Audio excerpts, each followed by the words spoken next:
Recuerden que los estudiantes de Guanajuato pues, tienen la UDA, pueden consultarla y ahí vienen referencias. Esas referencias funcionan. Y los estudiantes de El Salvador, en el programa que se les envió también ahí van referencias. Entonces pueden consultarlas, pero en realidad para hacer los ejercicios no necesitan las referencias, ¿no? Creo que con las notas basta.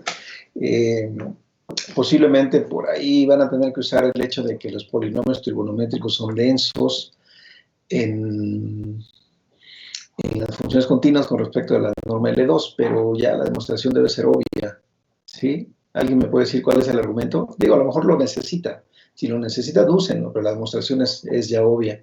¿Alguien puede decir cuál sería la demostración de que los polinomios trigonométricos en las circunferencias unitarias son densos en el espacio de funciones continuas? O las integrables, ¿no? Incluso. ¿Alguien tiene un argumento? Ya es obvio, después de todo lo que hicimos en la circunferencia, ya es obvio. Pero bueno, está bien, ahí está. Bueno, iniciamos entonces. Déjenme volver a donde tenemos los espacios de funciones. Quiero seguir enfatizando el hecho de que, nuevamente, ¿no? Quiero seguir enfatizando. Tenemos funciones que son continuas y acotadas. Entonces aquí CA no dice eso, pero son continuas y acotadas. Entonces a lo mejor voy a cambiar ligeramente la notación. Bueno, continuas es la C grande y acotadas aquí. Y entonces recuerden que estamos utilizando funciones que son absolutamente integrables en R, ¿no? En el sentido de Riemann. Eso quiere decir que su valor absoluto es integrable. Y eso quiere decir que esta integral impropia existe, ¿no? Y después denotamos a L1 de R al conjunto este. Entonces estaba pensando que para que no haya algún tipo de confusión, porque típicamente es cuando se usa la integral de Lebesgue o la medida de Lebesgue. Entonces, ¿qué les parece si le pongo aquí como un subíndice? Le voy a poner al L un subíndice que sea algo así como continuas y acotadas. L1, continuas y acotadas. Y entonces así nos acordamos que son continuas y acotadas y que son absolutamente integrables, ¿no? Eso es lo que estamos haciendo. L1, continuas y acotadas. Entonces voy a agregar esto en la notación y así lo vamos distinguiendo bien, ¿no? Nos vamos acordando, básicamente, ¿no? Para que no quede como mal por ahí escrito. Entonces ya tenemos esto, tenemos la norma 1, entonces ya dijimos que estos dos, la suma está aquí, y este es un espacio vectorial complejo y además un espacio de Wagner. Ahí está, eso está bien, todo eso se conserva, eso no hay problema. Ahora, una cosa que ya usé también que mencioné es el hecho de que las isometrías, las traslaciones por izquierda y por la derecha son isometrías en el espacio L1. Esto se sigue de una propiedad que es la siguiente. Voy a poner esta observación aquí para que nos acordemos, ¿no? No voy a hacer la demostración, pero sí la estamos usando, digamos, ¿no? Luego la vamos a seguir usando. Entonces, si tenemos una función f en L1 de R y tomamos un y en R, entonces, lo voy a poner así, la integral es invariante bajo traslaciones. Ya lo dije, ya lo he dicho varias veces. Bajo traslación. Eso quiere decir que la integral sobre R, que si yo quiero integrar la traslación por y de f, esto es exactamente lo mismo que la integral de f. Esa es la invarianza. Y respecto a la traslación derecha, pues es la integral de la traslación por la derecha. Esto es lo mismo que la integral sobre R de f. Ya lo he dicho varias veces, ha aparecido por ahí, pero usando este hecho, se prueba esto otro que les mencioné, que las traslaciones son isometrías en el espacio. En el espacio L1 lo puse en el cuerpo del texto, entonces no lo voy a repetir, solo quería mencionar esto aquí. Estas traslaciones las definimos también allá en el cuerpo del texto, pues ya no quiero agregarle más cosas. Entonces así está. Nada más esta observación, ¿no? Este comentario de que la integral es invariante en este sentido. Ahora, esta propiedad de invarianza de la integral bajo traslaciones es prácticamente lo que caracteriza a la medida de Lebesgue en R, ¿no? Y también a la medida de Haar en R como grupo topológico. Entonces, típicamente para demostrar este hecho, pues lo que se hace es, se utiliza, se prueba, digamos, para funciones simples, que son sumas de funciones características, sumas finitas, y después se usa algún teorema de aproximación, algún teorema de estos de convergencia monótona, por ejemplo, clásicos de la teoría de Lebesgue, de iteración. Se usa uno de esos teoremas y con eso se prueba que se cumplen estas propiedades, ¿no? Entonces, como no estamos entrando, repito, y voy a seguir insistiendo en eso, no estamos entrando en toda la teoría de integración de Lebesgue, entonces nada más pongo los hechos como más relevantes que estamos usando y hacerlos muy enfáticos, porque esta propiedad, como decía, es casi la propiedad que caracteriza a la medida de Lebesgue y a la integral de Lebesgue, ¿no? Bueno, solo quería hacer ese comentario de notación. Entonces, ya vimos traslaciones. Solo aquí voy a recordar rapidísimamente lo que hicimos. Bueno, tenemos las traslaciones definidas, ya nos acordamos de eso, en los espacios de funciones. Después, una cosa que probamos es que las traslaciones son, para las funciones de soporte compacto, son uniformemente continuo por la izquierda y por la derecha. Y luego eso lo extendimos para las L1s, para las funciones en L1, y aquí está. Y lo que aquí les decía es que justo lo que se usa es que las traslaciones son isometrías y para probar que son isometrías, pues hay que usar la invarianza bajo traslaciones. Ese es como el comentario que quería hacerles, ¿no? O sea, estas propiedades, ¿no? Usar esto, ¿no? Y esto se prueba o se puede probar utilizando la propiedad que puse en la otra sección. Entonces, así vamos, ¿no? Bien, entonces ya nos adentramos un poco más en el estudio de los espacios L1, en este caso las funciones que nos interesan, las absolutamente integrables. Y entonces, resulta que es posible, entonces ya sabemos que tiene una estructura espacio vectorial, pero este espacio tiene más estructura. Y la siguiente estructura adicional es que cumple casi con la propiedad de ser lo que se llama una álgebra de Banach sobre los números complejos. Entonces, esto es lo que vamos a analizar. Entonces, para que tenga una estructura de álgebra, muchos de ustedes ya lo sabrán, eso se estudia teóricamente, propiamente, digamos, en los cursos de álgebra, en el curso de álgebra 2, 3. Para que tenga una estructura de álgebra se necesita que tenga un producto. Y entonces eso es justamente el papel que hace el producto de convolución, o la convolución simplemente. Hace ese juego, digamos, ¿no? De que nos permite hablar de multiplicación de funciones de tal manera que la operación es cerrada, ¿no? En el espacio L1. Entonces, una propiedad importante. Es casi una álgebra. Voy a mencionar un poco más hasta el final de qué se trata o cuál es el punto, ¿no? Y ya con esta sesión de hoy que tenemos ya ahora sí como todo el marco teórico, como todo el contexto correcto, para poder ahora sí ya hablar de la transformada de Fourier, ¿no? Eso ya lo haremos el jueves. Pero entonces con esto ya tenemos el marco teórico completo, ¿no? Entonces voy a empezar tomando dos funciones, sean f y g, funciones.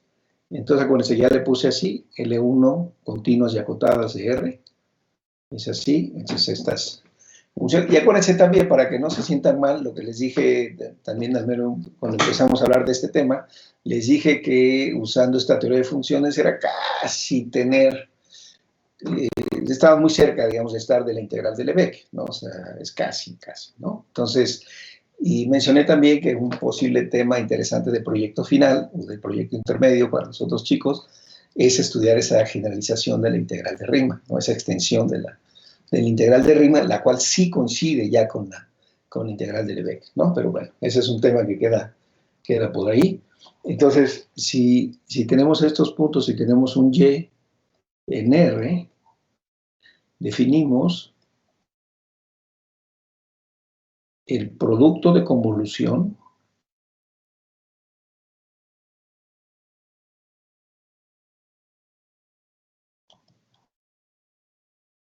o simplemente la convolución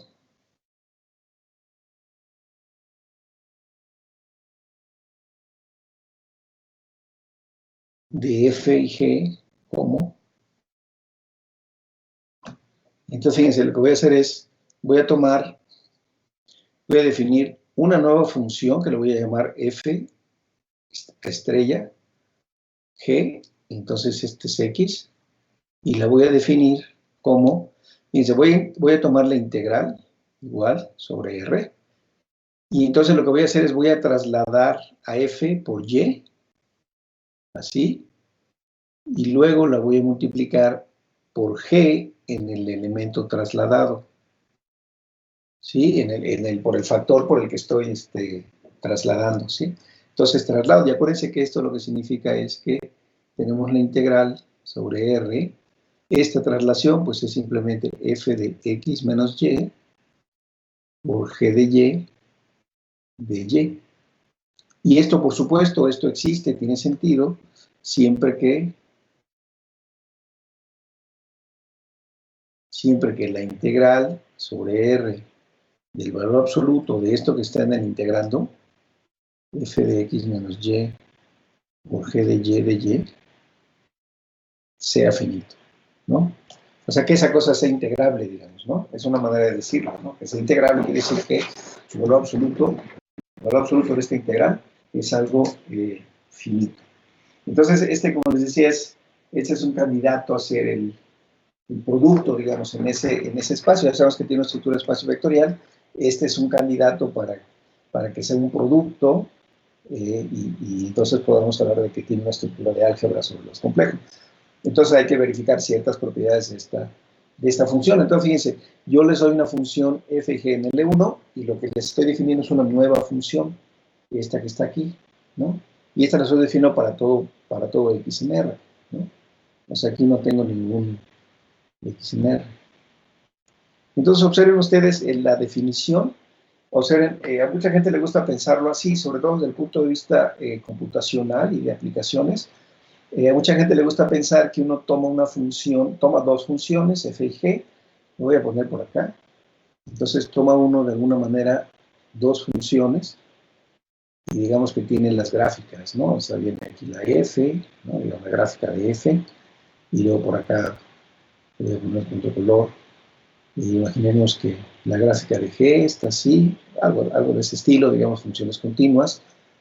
Entonces, lo que se hace aquí es que con este signo menos, de alguna manera, el argumento en f se hace como si quisiera uno verle la paridad y luego la traslada y la empalma con esta g.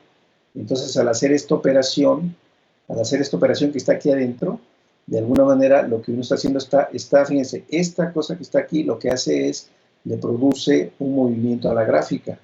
Esto, parece que es traslación, ¿no? En el espacio de funciones, pero estoy trasladando el argumento, entonces es como hacerle una traslación a su gráfica, y entonces de alguna manera la trata como de empatar con esta, digamos, ¿no? De alguna manera, ¿no?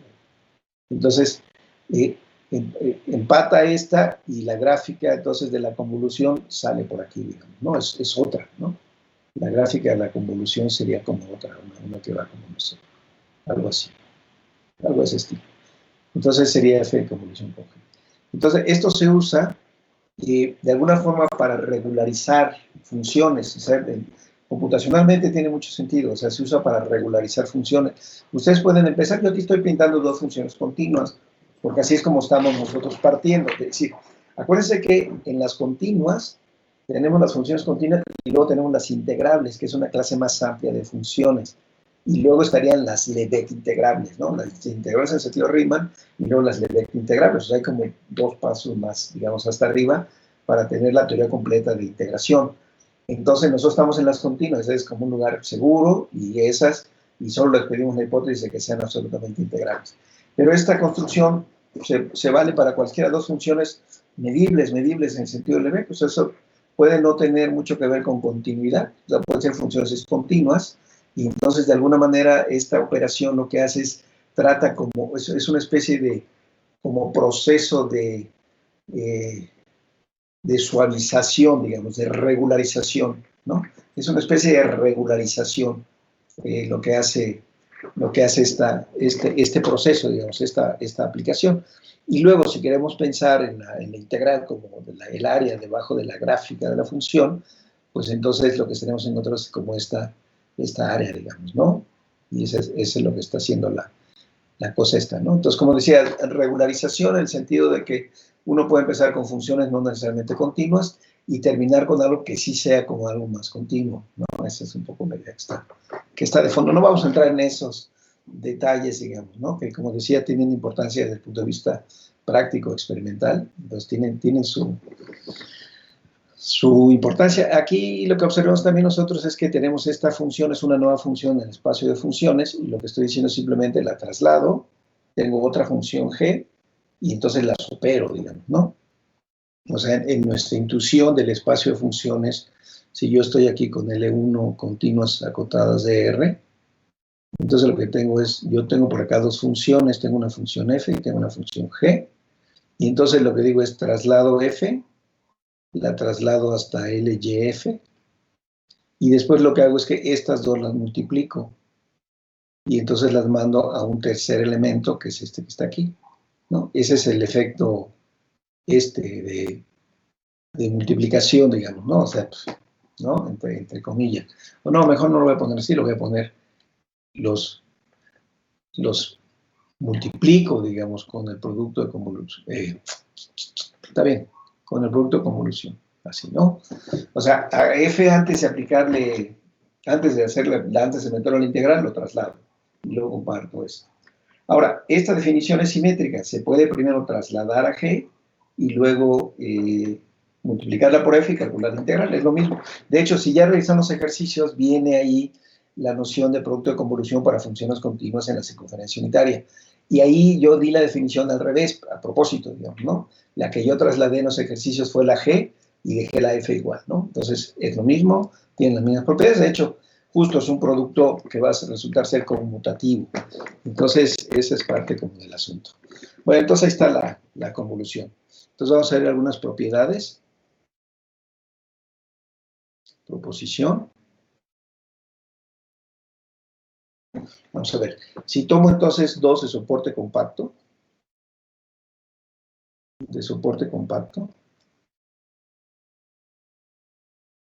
entonces el producto de convolución tiene soporte compacto. ¿Sí? Entonces, esa es una buena cosa, ¿no? Quiere decir que este subespacio que es denso se conserva bajo el producto de convolución. Es una primera cosa que está muy bien, ¿no? Y luego, si además, si f y g, si las tomo ahora en L1, si f y g están en L1, continuas y acotadas de R, entonces el producto de convolución es continua y acotada, ¿no? Entonces es acotada y uniformemente continua.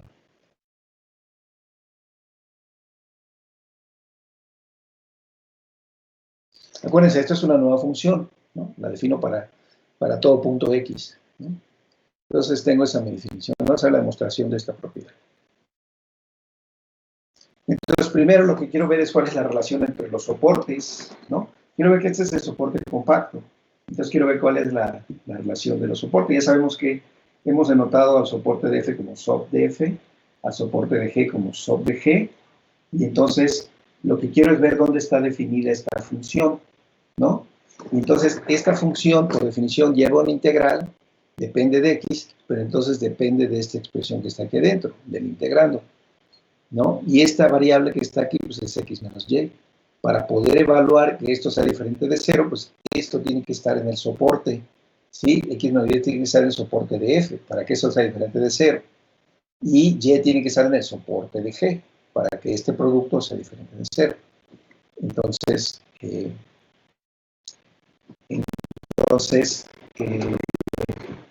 entonces, tomo un punto x en el soporte de f, y observemos que ese producto que tenemos ahí, g de y, esto es diferente de 0, Sí, ¿qué tiene que pasar? Tiene que pasar que x menos y está en el soporte de f. Y al mismo tiempo, y está en el soporte de g. Ahí está. Eso es lo que tiene que pasar, porque eso es diferente de cero, ¿no? Que esto esté en el soporte de f y que y esté en el soporte de g. Pero entonces, fíjense, aquí me acuerdo que esto es un conjunto. Entonces, si yo tengo esto como R es un grupo topológico, tengo las traslaciones, ¿no? Y entonces despejo de aquí la x. Luego, entonces fíjense, luego x está en el soporte de f más y. Acuérdense que esta es la traslación, tomo el soporte de f y lo traslado hasta y. Eso es lo que estoy diciendo, ¿no?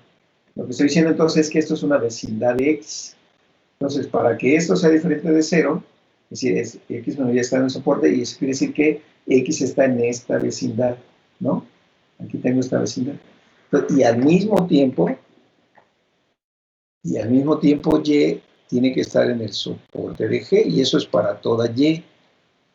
Pues entonces lo que estoy diciendo es que x está en el soporte de f más el soporte de g. Esto es, entonces lo que estoy diciendo es que x está en el soporte de f más el soporte de g.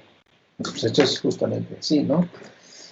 Y empecé con una x en el soporte de f. Esto implica entonces que, entonces aquí estoy, ajá, ok, ya estoy. Entonces ya tengo la x. Entonces empecé con una x en el soporte de f. Ajá. Ah, claro. Entonces estoy en el soporte de f, pero x, acuérdense que el producto de convolución está definido en x, ¿no? En esta x, ¿no? Ese es el punto. Entonces lo que estoy diciendo es que, a ver, aquí más bien estoy mal. Aquí más bien esto x está en el soporte del producto.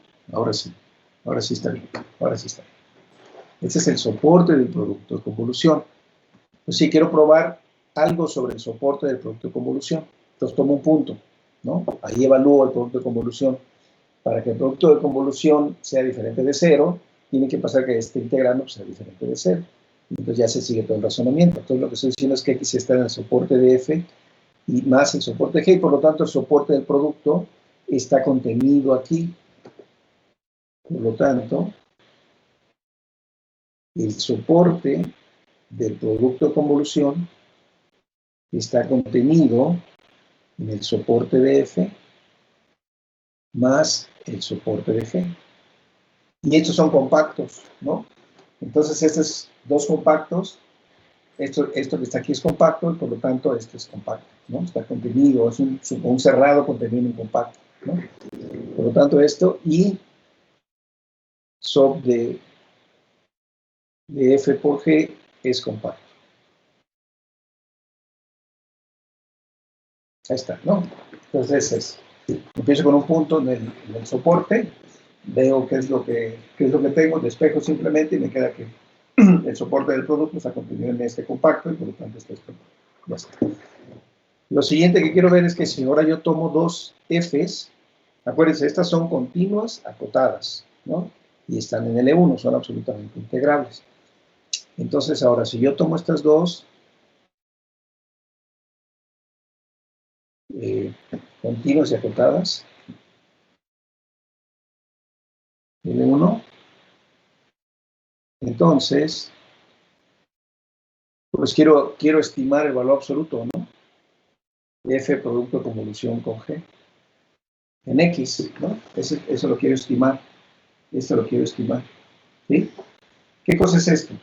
Pues es el valor absoluto, la integral sobre R, y pongo la definición, ¿no? Entonces la definición dice que esto es f de x menos y por g de y. Esa es la definición, ¿no? Esa es la definición del producto de convolución. Entonces me acuerdo que las integrales satisfacen la desigualdad, esta desigualdad del triángulo, ¿no? Eso quiere decir que este valor absoluto lo puedo meter en la integral, pero aparece un menor igual. Entonces esto me da la integral del valor absoluto de f de x menos y por el valor absoluto de g de y. sea, entre el valor absoluto de este producto, lo abro en 2 y ya me queda, ¿no? Y entonces ahora me acuerdo que la F, o sea, se lo puedo aplicar a cualquiera, pero me acuerdo que la F que tengo aquí es acotada y continua, ¿no? Esta que está aquí, entonces está acotada por la norma uniforme, por la norma del sub, la del supremo. Entonces, este que está aquí está acotado por la norma del sub. O sea, esto es menor o igual. Entonces, lo voy a dejar aquí adentro y luego ya lo voy a sacar por la norma del sub, la norma de F sub. Este es un escalar por el valor absoluto de G de Y. Entonces, este es un escalar, lo saco del integral. Esto me deja la norma de F sub. Y aquí me queda pues simplemente la integral sobre R del valor absoluto de G de Y. Y esta es exactamente la definición de la norma 1, la cual ya sé también que es finita. Entonces esto es la norma de F sub por la norma de G1. Esta es la definición de la norma 1.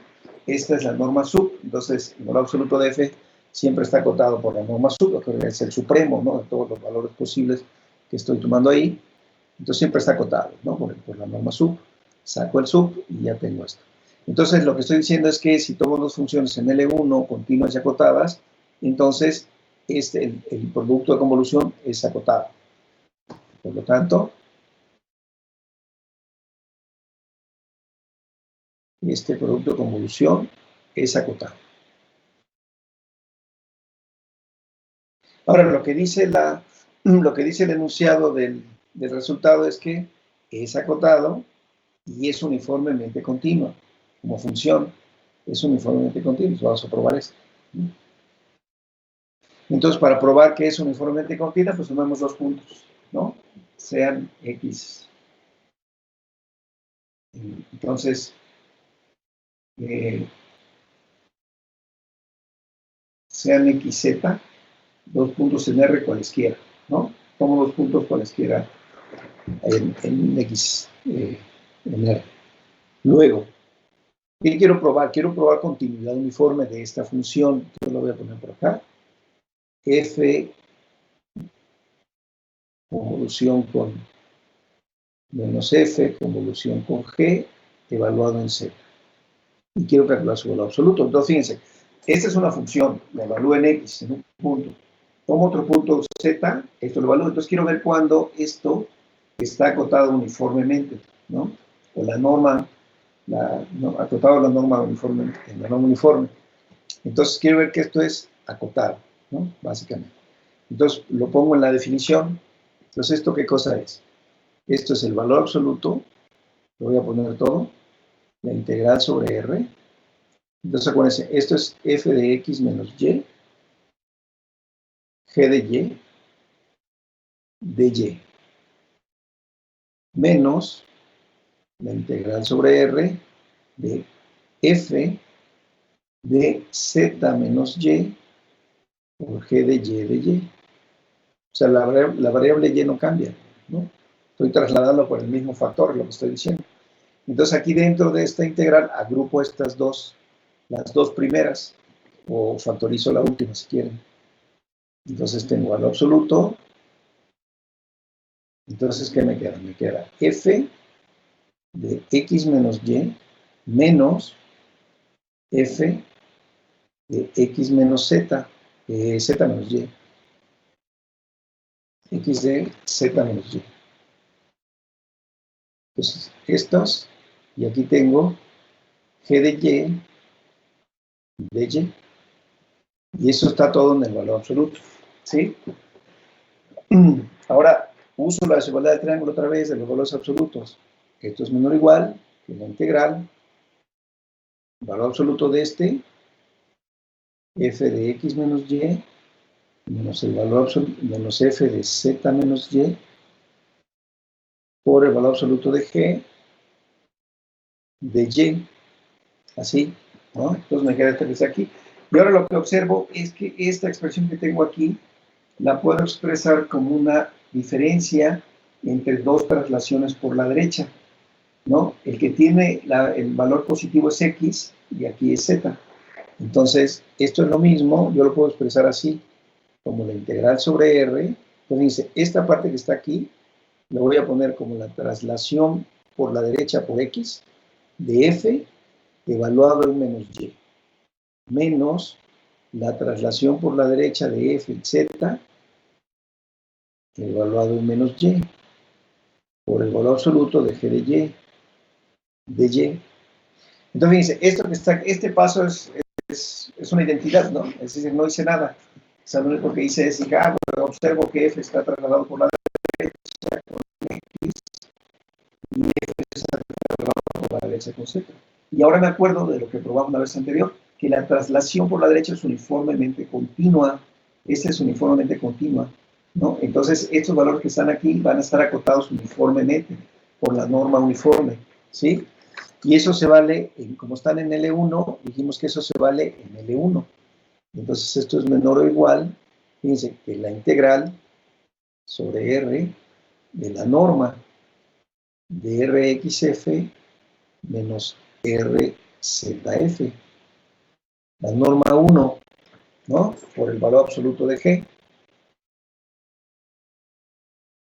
Ahora, esta cantidad que está aquí es un número, lo saco de la integral, y cuando lo saca de la integral, lo que me queda es la integral del valor absoluto de G, o sea, su norma L1. Entonces, esto es lo mismo que la norma de RXF menos RZF, la norma 1, por la norma 1 de G. La norma 1 de G. ¿Qué estoy diciendo entonces? Tomé yo cualesquiera dos puntos, aquí, y entonces tomo cualesquiera dos puntos, y lo que estoy diciendo es que evalúo esta diferencia de los productos de convolución, ¿sí? Y entonces a lo que llego es a que esto está acotado por la norma 1 de estas diferencias de estas dos traslaciones, por la norma 1 de G. ¿Sí? Eso es lo que tengo. Bueno, ¿cuál es el punto? ¿Cuál es el punto? El punto es que yo sé que las traslaciones son uniformemente continuas, estas, ¿no? Entonces, por el teorema de continuidad, vamos a ponerlo así, tiene un número, ¿no? Por el teorema de continuidad,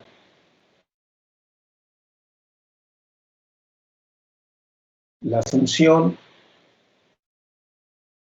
que cada X lo manda en la traslación es uniformemente continua.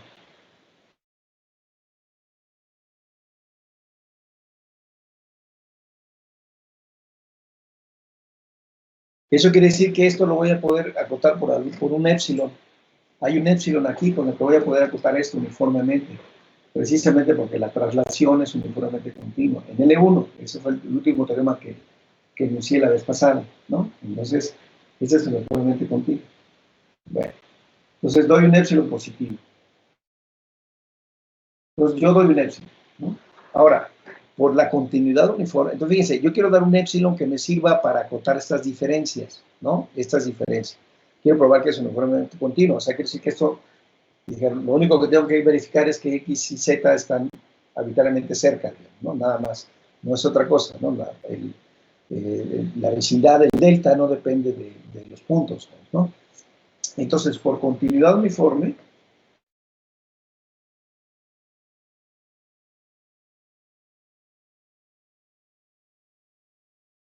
dado delta prima, yo sé que existe una vecindad, y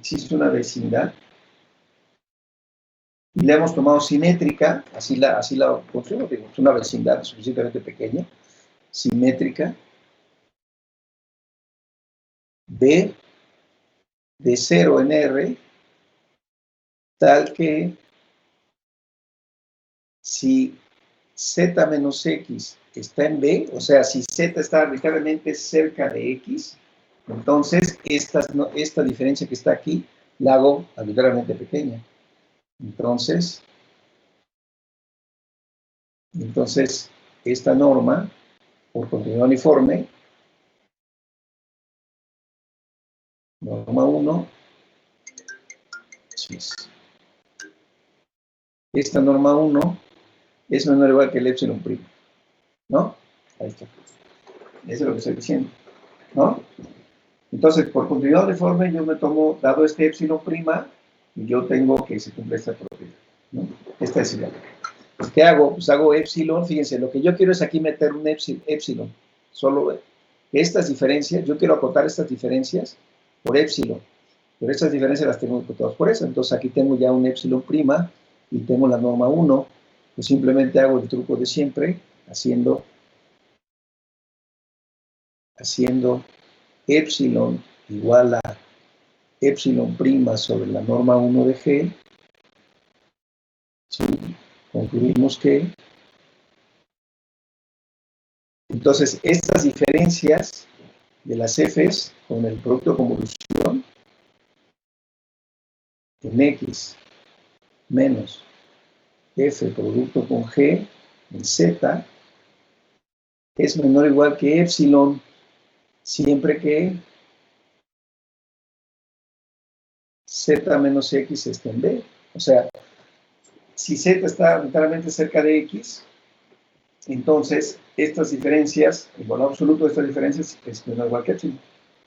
Ya está, ¿no? La vecindad esta no depende, digamos, de los puntos, es una vecindad uniforme, tomé cualesquiera dos puntos y usé la continuidad uniforme de esta transformación. Entonces, esto lo que me dice es que el producto de convolución es uniformemente continuo.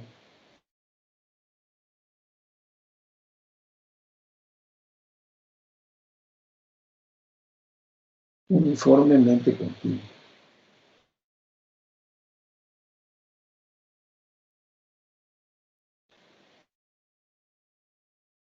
¿Sí? ¿Qué tenemos entonces? Tenemos definido nuestro producto de convolución, o la convolución de F con G. Están definidos. Entonces, regreso a mi definición. Ahí está la definición. Tomé dos funciones en L1. Los defino así. Traslado 1 por un factor. Multiplico e integro, ¿no? Y siempre que esto sea absolutamente integrable, pues ya está. Entonces, la propiedad dice es que, bueno, si tengo dos de soporte compacto, pues el soporte también es compacto, ¿no? Eso no hay problema. Y si tengo dos que están en L1, integrables, absolutamente integrables, entonces el producto de convolución es absolutamente, es uniformemente continuo y es aplicable, ¿sí? Ahora, lo que realmente me gustaría es que el producto de convolución pues, sea un elemento de L1, ¿no? Entonces hay un paso ahí adicional para probar eso.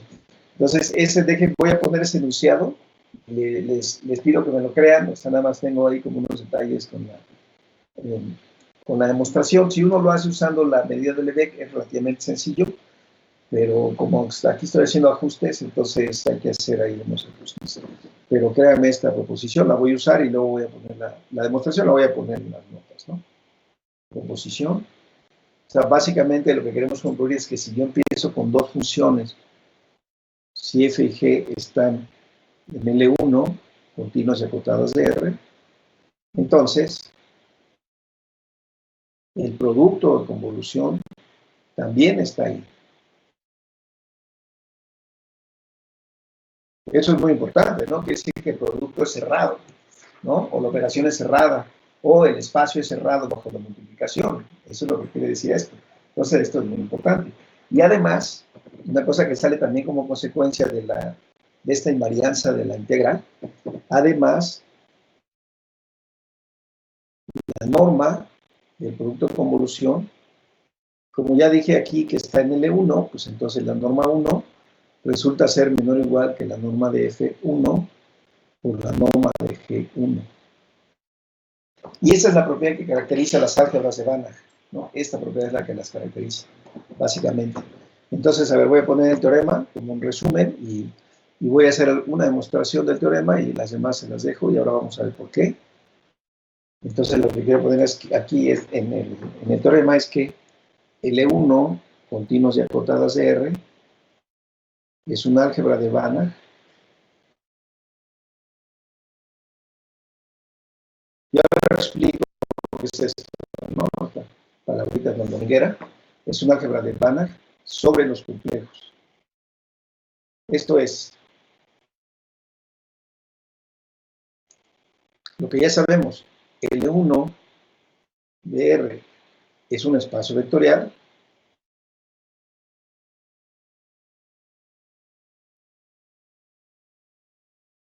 complejo,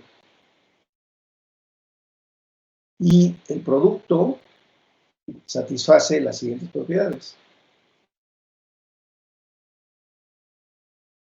Entonces, si yo tomo elementos F, G, H, en L1 de R y algún escalar lambda en C,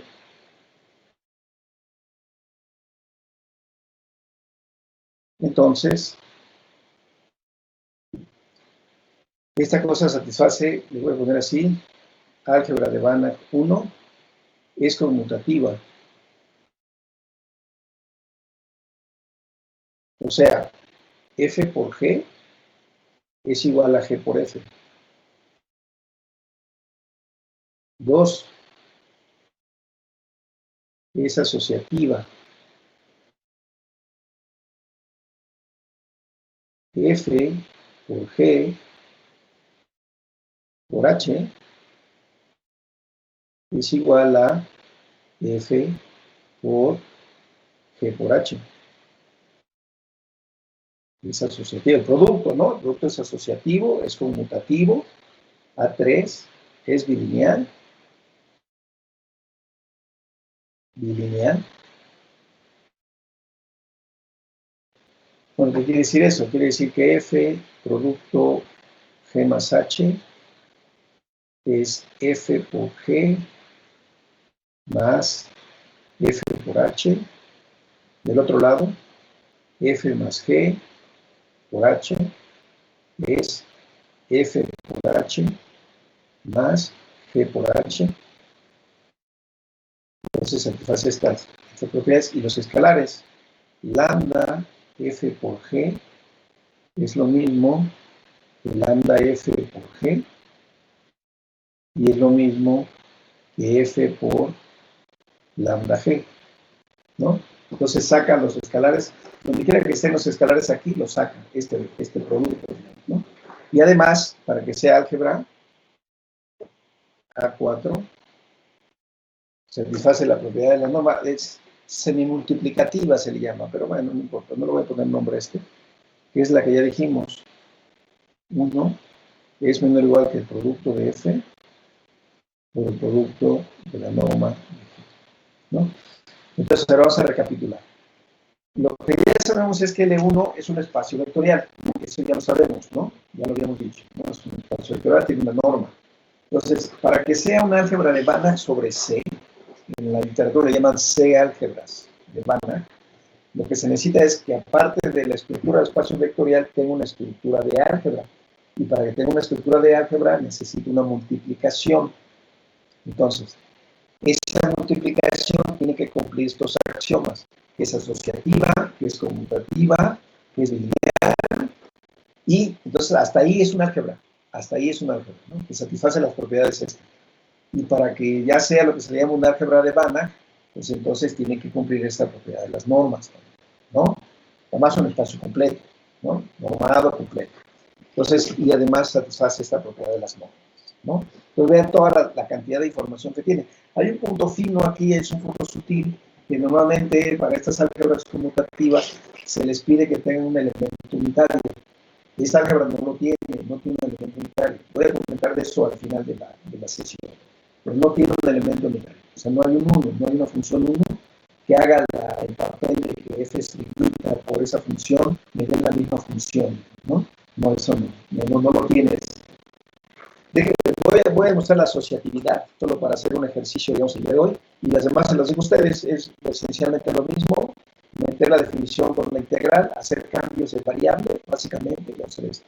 Y esto, ya que sabemos que está en L1, y usar ahí las varias autotraslaciones, pues sale esta cota. Fíjense que esta cota ya se parece mucho a la que teníamos ahí arriba, en donde yo acoté por el sub en la primera estimación de FG para ver que era acotado, saqué la norma sub, pero como ahora van a tener una doble integral, entonces ahora sí pueden tener las dos normas, la norma 1, digamos, dos veces, ¿no?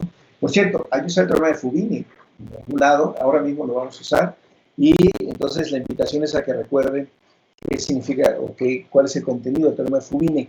Uno siempre se acuerda de que eso hace que las integrales conmuten, ¿no? Teorema de Fubini. Pero ojo, es muy fino, es muy sutil, entonces vayan pensando en estos minutos y a ver si al final alguien me puede decir con precisión cuál es el enunciado del teorema de Fubini. ¿Qué dice? ¿Qué diría en este caso para funciones como estas que estamos considerando? Déjenme hacer la demostración de la asociatividad. Como decía, es básicamente seguir el cálculo, ¿no? A2. Entonces, a ver, lo voy a poner incluso aquí abajo, por si se... Entonces, fíjense, yo tengo F, producto de convolución con G por H. Este que está aquí, ¿no? Y lo quiero evaluar en un X. No, a ver, ¿cómo lo puse? F por... voy a hacer esta, que es la que ya más o menos sabía. Es igual, ¿no? Pero nada más para... F por G por H. Así. Agarro esta que está aquí. ¿Sí? Evalúo en X. Entonces, fíjense, primero aplico esta definición. Entonces, esto sería la integral sobre R de esta función primera que voy a trasladar, f de x menos y. Así la voy a trasladar. Le voy a poner una variable z, porque voy a necesitar una variable intermedia y. Esta función que está aquí, g producto de convolución h, z, y aquí tengo el elemento diferencial de z, ¿no? Por la función esta de z. Así está, ¿no? Fíjense, esa es la pura definición de este producto. Estoy usando este producto. Entonces pongo f, lo traslado, pongo la función otra, evalúo en un punto y la definición del elemento con el que estoy trasladando. Esa es la definición. Ahora voy a meter la definición aquí, ¿no? Entonces, ¿ahora qué me queda? Tengo la integral sobre R, f de x menos z, y ahora aquí meto una integral. Voy a ponerlo así. Meto aquí la definición esta. Esto sería ahora la definición traslado g, z, entonces sería z menos y, h de y, eso será la definición con este que está acá, pues lo tengo así, y luego tengo aquí el elemento diferencial de z. Entonces quito este paréntesis y acomodo las dos integrales, ¿no? Aquí solamente, digamos, meto f acá, ¿no? Vamos a decirlo así, meto f. No, todavía no hago nada, digamos, ¿no? Entonces lo hago así. La integral sobre R, están las dos, metí la f, x menos z, g, z menos y, h de y, de z. Eso es lo que tengo entonces, ¿no? Entonces, z menos y, sí. Ahora voy a cambiar la variable z, la voy a cambiar por z más y, ¿no? Aquí. Entonces ya le voy a dejar una sola variable aquí. Entonces aquí voy a hacer este cambio de variable. Cambio z por la variable z más y. Ya para no meter más nombres de variables, ¿no? Entonces esto me da la integral sobre R, de la integral sobre R. Entonces fíjense, como hice z x más y, entonces me queda x menos y menos z. Cambié esta z por z más y, ahí está, ¿no? Y entonces aquí cambié z por esto, entonces me queda, en lugar de z menos y, me queda g de z. Y aquí me queda h de y. Y luego me queda de y de z. Ahí está. ¿Está bien? Entonces nada más aquí cambié la variable, ¿no? Aquí agrupé las integrales, aquí cambié la variable. Ahora sí, lo que quiero hacer es agrupar esta que está aquí, fíjense, esta que está aquí, yo estoy trasladando f con el argumento x menos y, lo estoy trasladando por z, y aquí tengo g de z. Pero noten, pero el dz está aquí afuera. Entonces necesito cambiar esas integrales para meter el dz hacia adentro y que entonces pueda yo expresarlo de otra manera. A ver, lo pongo. Lo que estoy diciendo es lo siguiente. Lo que yo quiero es hacer esto. Así, la integral sobre R, dejar la f, así como está, Y entonces aquí lo que yo tendría es G de Z, pero ojo, este de Z lo mandé para adentro y este de Y lo dejé afuera, H de Y, ¿sí? Eso es lo que estoy diciendo. Entonces aquí usé el teorema de Fubini, obviamente, ¿no? Estoy intercambiando estas integrales. Este elemento diferencial estaba aquí anidado, lo saqué y lo metí el otro que está aquí. Entonces, este que está aquí, ya estoy viendo a F trasladado por Z, ¿sí? Con la variable X menos Y, ¿sí? Eso es esto que tengo aquí. Entonces, fíjense, esto que tengo aquí es esto, y aquí tengo H. Entonces, esto es lo mismo que la integral del producto de convolución. Aquí fíjense, tengo el producto de convolución de F con G evaluado en la variable X menos Y. Aquí, esta expresión que está aquí adentro. Y ese es H de Y. Así, esto es lo que tengo, ¿no? Esta expresión que está aquí adentro es el producto de convolución, ¿sí? La variable X. Y entonces, ahora aquí, fíjense, ahora observen esta función, ahora tengo esta función y la estoy trasladando por Y, ¿sí? Esa función la estoy trasladando por Y, este producto. Y estoy multiplicando por H de la variable Y con la variable correspondiente. Eso lo que quiere decir es que este es el producto de convolución de esta función con esta función, ¿sí? Evaluado en X. O sea, esto es el producto de convolución de F con G con H evaluado en X, ¿sí? Y eso es exactamente lo que quería, ¿no? Aquí está, ¿no? Empecé con F, producto de convolución G, producto H en X, y entonces los pasos son aquí un cambio de variable y acá el teorema de Fubini, ¿no? Acá está el teorema de Fubini. Entonces, aquí tuve que cambiar las integrales. Aquí observo ya que esta es una traslación y este es el producto de convolución. Y ya está, ¿no? Entonces, hagan ustedes los otros. Ya los están haciendo con las funciones en la circunferencia. La demostración va a ser esencialmente la misma. Esencialmente la misma. ¿Sí? Entonces hagan ustedes los otros cálculos. Por el que es conmutativa. Aquí nada más hay que hacer un cambio variable, que es bilineal. Bueno, pues ahí nada más hay que abrir. O sea, ahí a lo mejor ni siquiera hacen falta los cambios de variable. Y en este simplemente metan la estimación, ¿no? Que les decía de principio, ¿no? A ver, lo voy a poner aquí nada más para que no quede así en el aire. Esta estimación que yo decía, esta, miren, esta estimación. Si ustedes observan esta estimación, yo tengo el producto de convolución con X valor absoluto, ¿no? Y aquí yo lo que hice fue acotar con la norma uniforme.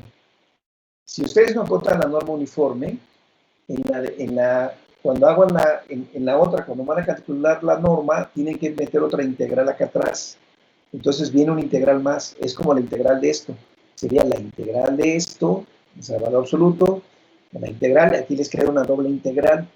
Entonces ya no necesitan acotar con la norma uniforme, sino que usan la invarianza por las traslaciones de la integral con L1 y aquí les va a salir la norma de F1 y la norma de G1. Entonces, esa es básicamente la demostración del inciso este de la propiedad que hace el álgebra de Banach, ¿no? Esa que está ahí. ¿Sí? Entonces, eso es lo que tenemos. Una propiedad muy bonita también del producto de convolución es que de alguna forma conmuta con las traslaciones, ¿sí? Esa es una propiedad muy bonita, sí quiero demostrar al menos una proposición.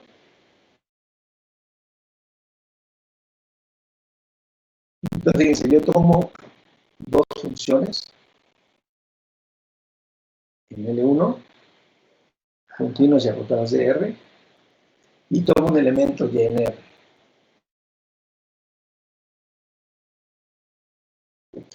Voy a poner un sí. Si esto, entonces, pero fíjense, Me pregunto qué pasa con el producto de convolución si yo hago la traslación por la derecha de F, producto de convolución con G. Pues resulta que esto es igual a hacer la traslación con F y luego hacer el producto de convolución con G. Y si yo hago la traslación por la izquierda, esto es lo mismo que F, producto de convolución, la traslación por la izquierda, ¿no? Entonces, de alguna manera conmutan, pero hay que fijarse bien en el orden, ¿no? Entonces, ¿qué decíamos? Nosotros tenemos nuestro espacio de funciones, L1, continuas y acotadas de R. Entonces, yo tengo una F y tengo por acá mi G. Entonces, ¿qué dice esto? Que si yo tomo el producto de convolución por acá, de F con G, ya dijimos que está en L1, si tomo el producto de convolución y lo traslado, lo voy a trasladar así, con R, RY, F producto de convolución con G. Lo que dice esto es, bueno, pues eso es lo mismo que si primero trasladas a F, pues digamos, trasladamos a F por acá, lo traslado, y luego le hago el producto de convolución con G, ¿no? Es eso que está ahí, ¿no? Entonces traslado y luego le hago el producto, como lo voy a hacer como aquí, ¿no? Traslado y luego le hago el producto de convolución, llego al mismo punto, ¿no? Eso es lo que estoy diciendo, ¿sí? Entonces eso es lo que cumple, digamos, este producto de convolución. Y ojo, cuando se hace la traslación por la izquierda, en realidad donde se hace es la traslación en la otra función. Y eso, la demostración está, la demostración, esa es la explicación, está en la demostración. No hacer la demostración por la derecha, es simplemente el cambio de variable, digamos, ¿no? Entonces, si yo tomo RY de F convolución con G, entonces esto lo aplico en X. Entonces, fíjense, primero traslado una variable. O sea, esta es una función, F por G, y estoy haciendo una traslación por Y. Entonces, lo que hicimos por definición es que esto es X más Y. Y luego pongo la definición. La definición del producto de convolución es que esto es la F en este menos un argumento, ¿no? F en X más Y menos Z, G en el otro argumento por DZ. Eso es eso, ¿sí? Y ahora escribo esta expresión que está aquí como la traslación por la derecha. Entonces, esto es la integral sobre R de la traslación por la derecha de F en la variable X menos Z. Estoy trasladando, ¿no? Por la derecha, por G de Z, dz. Y ahora observe, tengo esta función que está aquí y tengo su argumento X trasladado por Z. Y luego tengo la otra función con el argumento de la traslación. O sea, ese es el producto de convolución por definición. Por definición es el producto de convolución de RY con F, lo voy a poner así, por G, en X, para toda X, ¿no? Por lo tanto, se cumple esta propiedad. Y ya está, ¿sí? Entonces se cumple esta propiedad, entonces ya queda. Y la otra es similar, la demostración del otro argumento es similar. Bueno, entonces lo que les decía hace un rato, una observación importante es que ya tenemos la estructura casi de álgebra de Banach, ¿no? Pero en muchos textos, o en general, digamos, para llamarle algo a una álgebra de Banach, le piden que tenga un elemento unitario. Entonces, en este caso, no hay un elemento unitario. Entonces, en L1, de las continuas y acotadas de R, no existe un elemento unitario.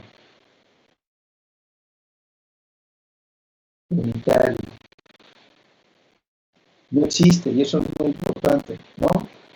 No existe, es como casi un álgebra sin unidad, ¿no? Sin embargo, lo que sí existe es lo que se llama una unidad aproximante. Entonces ya con ese comentario voy cerrando, digamos, la sesión. Sin embargo, existe una unidad aproximante.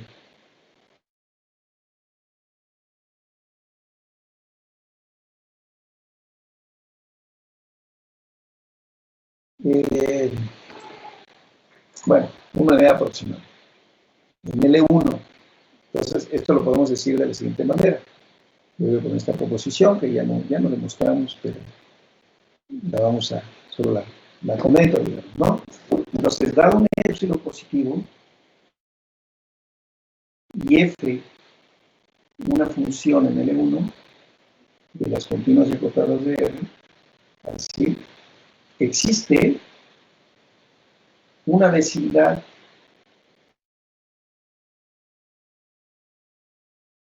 abierta de D0, con la siguiente propiedad.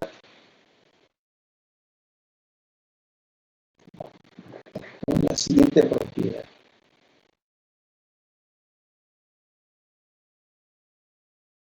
Entonces, si yo tomo una función U, que es una función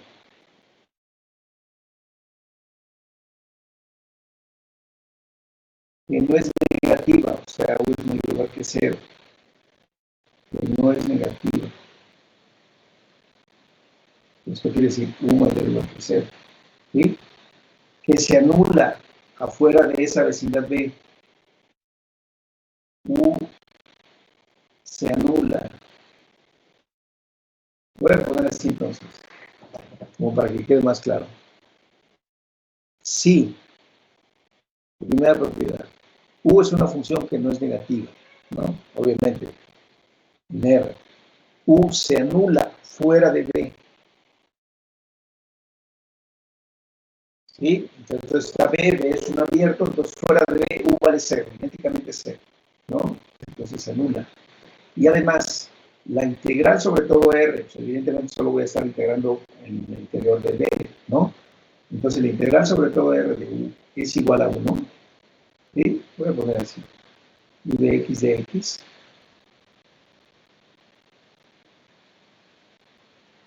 Pero fíjense, se comporta, ¿no? Como, bueno, luego vamos a ver, ¿no? Se comporta como un núcleo, me parece como una densidad, ¿no?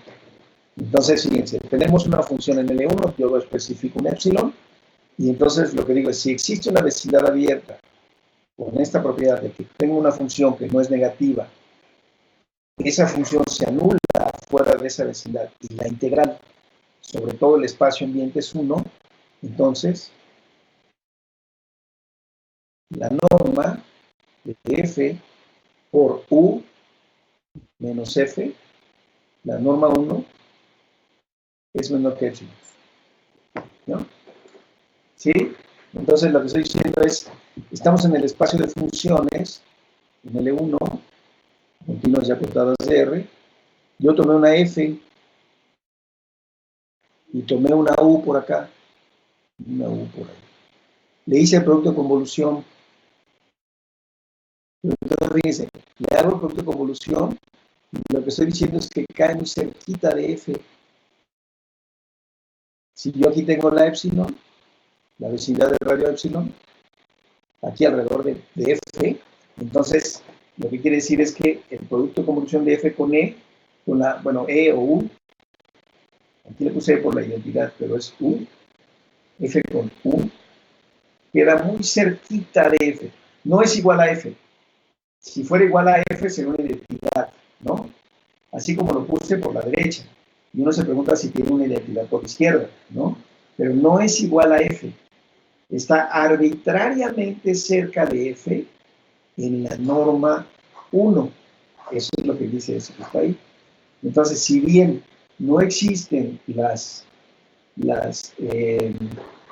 si bien no existen entonces las unidades en esta álgebra, lo que sí se puede hacer o lo que sí se puede probar es la existencia de estas unidades aproximantes, ¿no?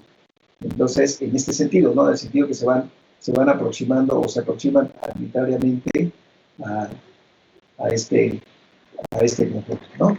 Entonces, eso es, ¿no? Entonces, hasta aquí lo voy a dejar, ya no voy a ver la demostración, para no ver tanta cosa. Ya vimos esta demostración, ya vimos la otra demostración, ya vimos las suficientes demostraciones el día de hoy. Entonces, recapitulo lo que dijimos el día de hoy.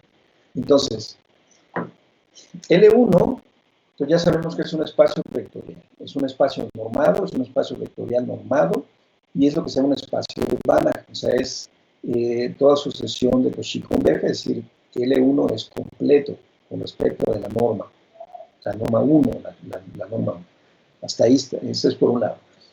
Ahora, con este producto adicional a la estructura del espacio vectorial, como este producto satisface estos axiomas, entonces, y esta propiedad última, entonces, si solo satisface los axiomas A1, A3, entonces decimos que es un álgebra. Entonces, es un álgebra sobre los complejos. Pero sabemos además que es un espacio de Banach, ¿no? Entonces, además es un espacio de Banach y además satisface la propiedad de las normas. Entonces, ya con todas esas propiedades, y es una estructura, como decía, multiplicativa en el espacio de funciones, ¿no? Ya sabemos que podemos sumar funciones, podemos multiplicar por una escalar, pero no sabíamos cómo multiplicar dos funciones. Entonces, este producto tiene la propiedad de que al multiplicarlos me da un elemento de 1. Entonces, lo que les decía, desde el punto de vista de pensar en las gráficas de las funciones, es como, tienen ustedes sus dos gráficas, reflejan una de alguna manera, la trasladan, y cuando coinciden en los dominios, lo que está pasando es que se está generando esa nueva función, que de alguna manera es como hace un proceso como de regularización. Eso es lo que está haciendo, digamos, más o menos esta función. Y desde el punto de vista de la geometría del espacio de funciones, del espacio L1, lo que decíamos simplemente, pues yo tomo dos elementos ahí, F y G, entonces simplemente los mando en ese otro nuevo elemento de L1, digamos, ¿no? Que es justo ese producto, digamos, ¿no? Y satisface esa propiedad muy agradable, muy bonita con las traslaciones, ¿no? O sea, lo que decía, o sea, si yo tomo ahora el producto y lo traslado por un elemento Y, es como si tomara F, lo traslado primero por la derecha y luego le hago el producto con G. Y en el caso de la traslación por la izquierda, si yo quiero trasladar por la izquierda el producto de convolución, entonces lo que dice esta regla es, pues traslada primero G y luego multiplica F con ese producto de convolución, ¿no? Entonces, la demostración del segundo hecho, pues ya se imaginará que va sencillo, ¿no? Bueno, a ver, acá entonces tenemos 10 minutos. ¿Hay preguntas, dudas, comentarios, quejas, sugerencias, algo adicional, algo que quieran comentar? Entonces está claro, ¿no? Voy a seguir enfatizando en esto porque es muy importante. Esta idea de que estamos tomando funciones continuas y acotadas. Y les pedimos además que cumplan con la condición de ser uniformemente absolutamente integrables. Esa es la condición adicional. Ese es nuestro espacio de funciones, el que estamos considerando. Y lo que decía, repito e insisto, hay una noción extendida de la integral de Riemann, que esa noción extendida coincide ya con la integral de Lebesgue, y esta está como en un paso antes, ¿no? Entonces, este es casi lo que nos falta un poquito, digamos, para tener ya la buena noción de integral es la integral de Lebesgue. Esa es la, digamos, universalmente aceptada, ¿no? Es como la mejor, digamos, desde muchos puntos de vista. Entonces, es casi tener esa teoría de funciones, esa teoría de integración, digamos, ¿no? Entonces, no hay que sentirnos mal, ¿no? Eso. Y lo que les decía al principio, una propiedad importante que caracteriza a la medida de Lebesgue y a la integral de Lebesgue es precisamente que es invariante bajo traslaciones. Entonces, este tipo de cosas de que si yo traslado la función y la integro, es exactamente lo mismo que si integro la función. Y acuérdense, con la medida es más fácil, porque ustedes tienen un intervalo aquí y le calculan su longitud. Por ejemplo, al intervalo es AB, le calculan su longitud B menos A, y lo trasladan, pues esa longitud no cambia. Eso quiere decir que esa longitud es invariante bajo traslaciones, ¿no? Esa es como la idea intuitiva, digamos, que está detrás, ¿no? Entonces, bueno, a ver, no sé, ¿hay preguntas, comentarios, dudas, quejas, sugerencias? Tenemos 10 minutos, ya no veo otra cosa. Ya lo siguiente es empezar ya con la transformada de Fourier y sus propiedades. Eso lo vamos a ir desenredando, digamos, en estos días, ¿no? Entonces, está completa la lista de ejercicios para el capítulo 1. El viernes la revisamos. Los ejercicios son sencillos. En particular, hay un ejercicio muy interesante que habla de una función que es invariante bajo la traslación por la derecha. Ese ejercicio tiene una implicación, tiene una consecuencia en sistemas dinámicos. Otro día les voy a platicar, en otro momento les platico de qué se trata. Pero cuando uno estudia sistemas dinámicos en la circunferencia unitaria, una clase de homeomorfismos importantes son las rotaciones. Entonces, si yo tomo X y lo mando en X más alfa, entonces eso me da un homeomorfismo de la circunferencia unitaria y es interesante estudiar la dinámica de esa transformación. Dependiendo si el factor de traslación es racional o irracional, el comportamiento dinámico de las órbitas es distinto. Porque imagínense ustedes, yo tomo un punto, entonces lo que uno quiere hacer cuando estudia sistemas dinámicos es estudiar el comportamiento asintótico de las órbitas bajo iteración de una función. Entonces, ¿qué quiere decir eso? Quiere decir que yo tomo un punto, le aplico la función, lo mandé a f de x. Le vuelvo a aplicar la función, lo mandé a f de x. En la notación se le llama f2 de x. Le aplico otra vez la función, lo mando a f de x. Entonces, si yo estoy en x y lo mando hasta ahí, pues quiere decir que estoy en f a la 3 de x. Entonces, cuando uno toma f a la n de x y toma n para cualquier n en z o en los naturales, lo que tenemos es la órbita completa del punto. Entonces, para una rotación, si yo tomo mi homeomorfismo como esa rotación, entonces tomo un punto y lo que está pasando es que los puntos se están rotando, ¿sí?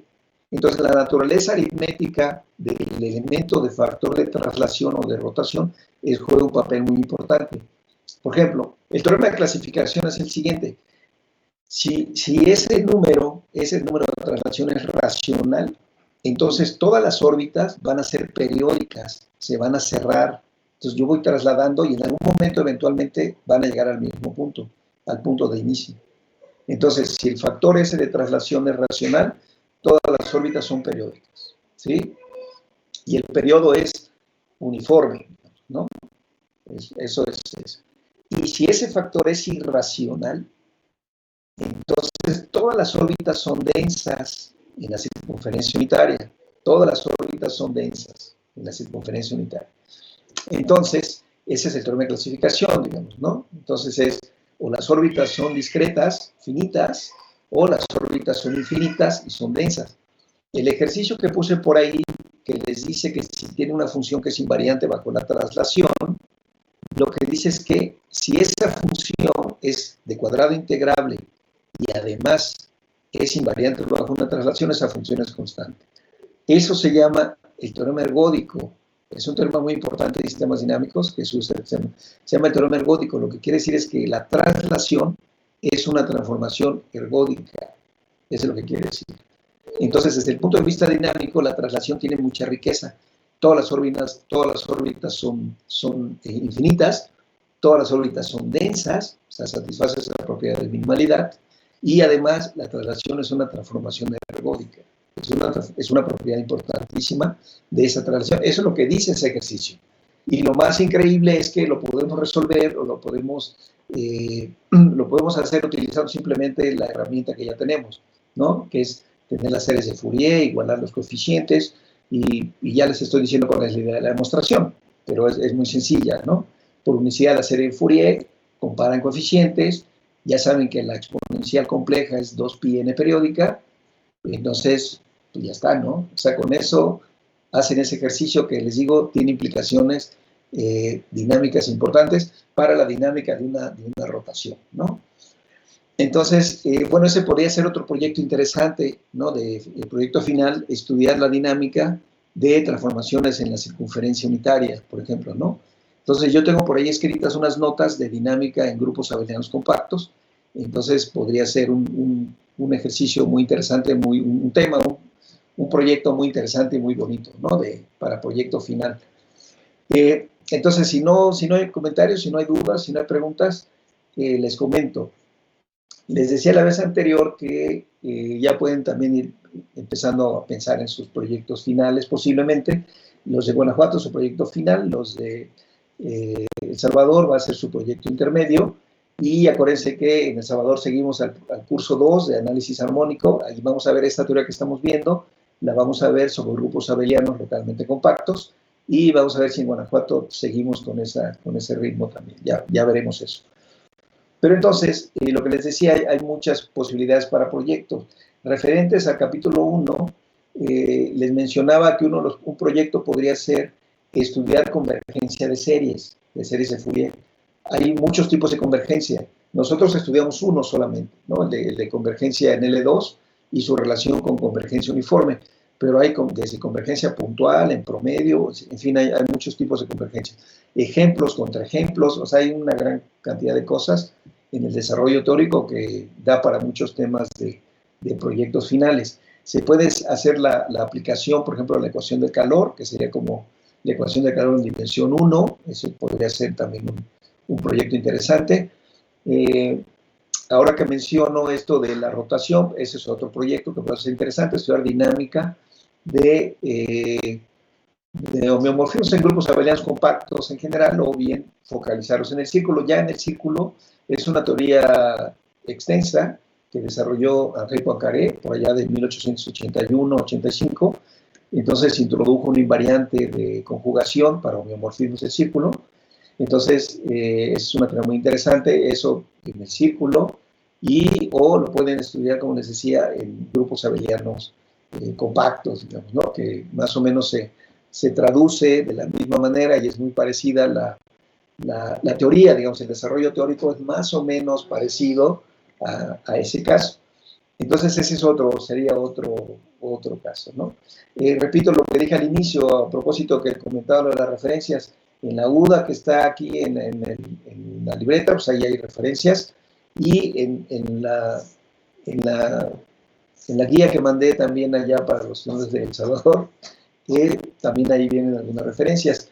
Como una referencia así muy particular, yo les recomiendo un libro de Norrer, muy bonito, se llama algo así como Fourier Analysis, es un libro de Cambridge University Press, muy bonito, muy leíble, muy simpático, además siempre va haciendo comentarios muy simpáticos de este tipo, entonces es muy interesante, muy bonito, y habla de convergencia, y habla de los núcleo de Feyer, y luego habla del núcleo de Dirichlet, en fin, es un libro que yo creo que se puede disfrutar muy bien su lectura, tranquilamente, como en calma, cuando uno tenga un rato de calma, así al calor del hogar, se sienta a leer y es una lectura muy, muy agradable, ¿no? Entonces, bueno, hay algunas entonces ideas para temas de proyectos. Está la lista completa de ejercicios y de las notas, bueno, las de esta semana se las mando hacia el fin de semana y ya voy a empezar a agregar algunos ejercicios de esta sección. No sé si hay comentarios, dudas. Tenemos todavía 2 minutos.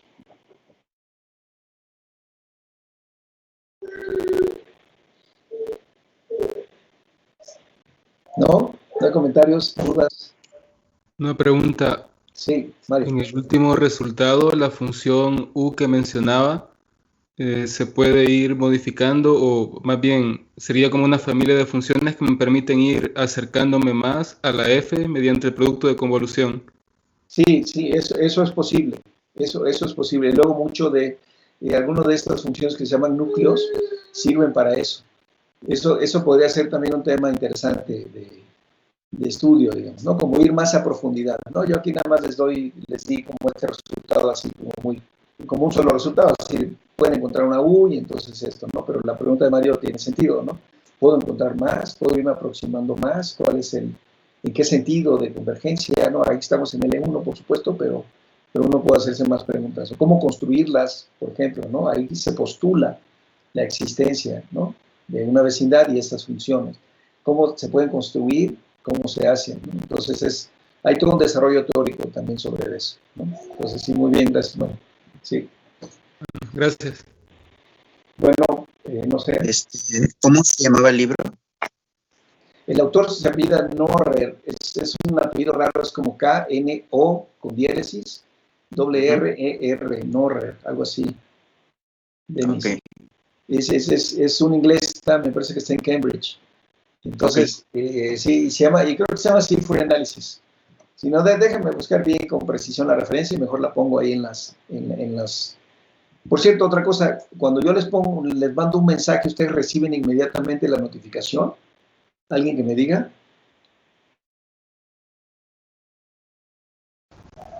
Sí, se recibe inmediatamente. Sí, se recibe. Ok, perfecto. Ya nada más eso, nada más quería saber eso, estar seguro de que eso está ocurriendo, ¿no? Bueno, pongo entonces la referencia precisa. Sergio, ¿tú quieres decir algo? No, iba a decir de la notificación y se me olvidó silenciarlo de nuevo.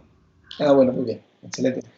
Bueno, pongo entonces la referencia, pues a trabajar los ejercicios y nos vemos el jueves y el jueves ya empezamos ya con la transformada de Fourier en R.